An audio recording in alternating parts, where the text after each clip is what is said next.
15th, and I was struck by a verse today in my personal devotional time, and in a conversation that I had, a couple conversations I had yesterday, talking about forgiveness and how foreign it is to us when so often what we want is our pound of flesh. We want paybacks, we want retribution, we want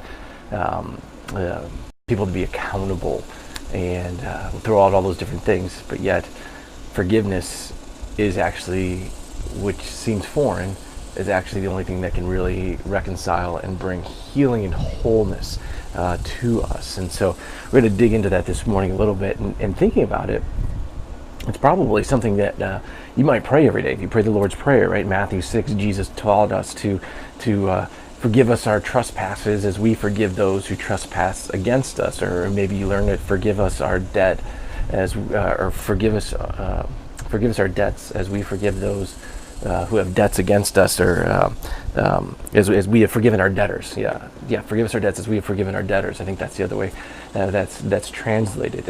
And maybe thinking of it as debt might be an easier way. Trespasses, I know when I was a kid, I've shared this with some of you before, I thought, when I prayed this, it was about like not going into somebody else's yard or their property, where they have the no trespassing sign, and I thought it was pretty good that I wasn't trespassing on anybody else's property, and I was a kid, so I didn't own any property, so nobody was trespassing against me.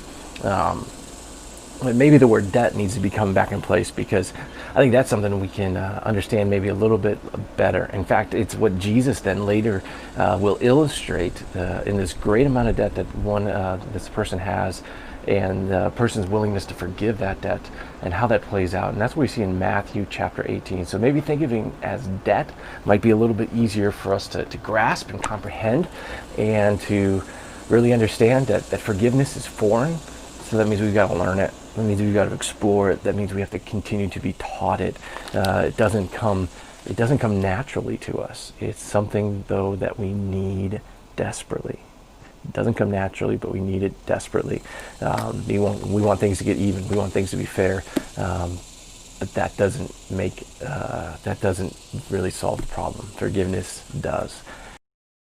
Jesus tells us it this way. Here's how he illustrates it for us. I get to the right page. Matthew 18, there we go. Then Peter approached and asked, Lord, how many times, this is verse 21 in chapter 18 of Matthew, how many times shall I forgive my brother or sister who sins against me? As many as 7 times? And Jesus said, I tell you, not as many as 7, but 70 times 7. And before Jesus explains the math, he goes into tell a story. For this reason, the kingdom of heaven can be compared to a king who wanted to settle accounts with his servants. When he began to settle accounts, one who owed him 10,000 talents was brought before him. Since he did not have the money to pay it back, his master commanded that his wife, his children, and everything he had be sold to pay the debt. At this, the servant fell down before him and said, Be patient with me, Then the master of that servant had compassion and released him and forgave him that loan. Now, the first part of the story is incredible. I mean, this man, the debt, 10,000 talents of debt. In other words, this debt was so huge, this debt was so large, there was no ability of him to be able to pay it back. I mean, if you think 10,000 talents, a talent is worth about 20 years worth of wages for a laborer. So 1 talent is like 20 years a day laborer would have to work to pay back 1 talent. This guy has 10,000 talents worth of debt. How can you pay that back? Even selling everything that he had.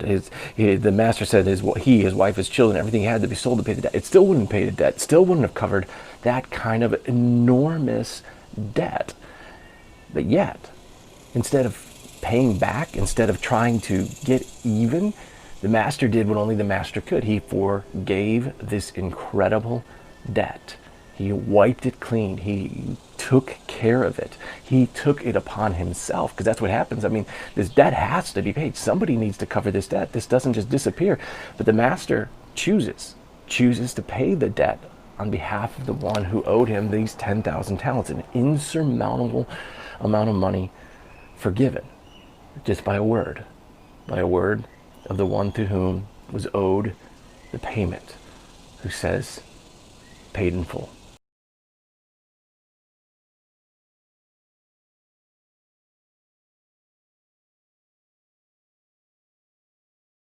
28. That servant went out and found one of his fellow servants who owed him 100 denarii. 100 denarii. Very little. A denarii about a day's wage, so owes him like 100 days worth of work. And he grabbed him and he started choking him. And he said, "Pay what you owe." At this, his fellow servant fell down and began begging him, "Be patient with me and I will pay you back." But he wasn't willing. Instead, he went and he owed. When the other servants saw what had taken place, they were deeply distressed. And they went and reported to their master everything that had happened. Then after he had summoned him, his master said to him, "You wicked servant, I forgave you all that debt because you begged me. Shouldn't you also have had mercy on your fellow servant as I had mercy on you?" And because he was angry, his master handed him over to the jailers to be tortured until he could pay everything that was owed. Impossible. So also my heavenly Father will do to you unless every one of you forgives his brother or sister from your heart. Whoa. Appears that the servant didn't really understand forgiveness. Even though he had been forgiven this huge amount of debt, his way of looking at the world and those who owed him debt was that he didn't treat them the same way that he was treated. He instead wanted payback. He wanted retribution. And it ended up biting him in the back pretty hard by making the servant, the master, call him to account for what he himself owed. And that is what forgiveness is like. It's foreign to us. It's hard for us to understand. It's why Jesus has to teach it over and over and over and over again, because we just fall back into those old ways. We fall back into those old ways of wanting people to pay us back for what they've done to hurt us. And many times we realize they can't pay us back, but it doesn't mean we don't want them to try, that we don't want them to get even. And getting even really is never even getting even. Nobody ever says, "Well, yeah, everything's good now." No, it just creates more and more and more conflict and more pain and more hurt, because it's only forgiveness that can pay the debt in full.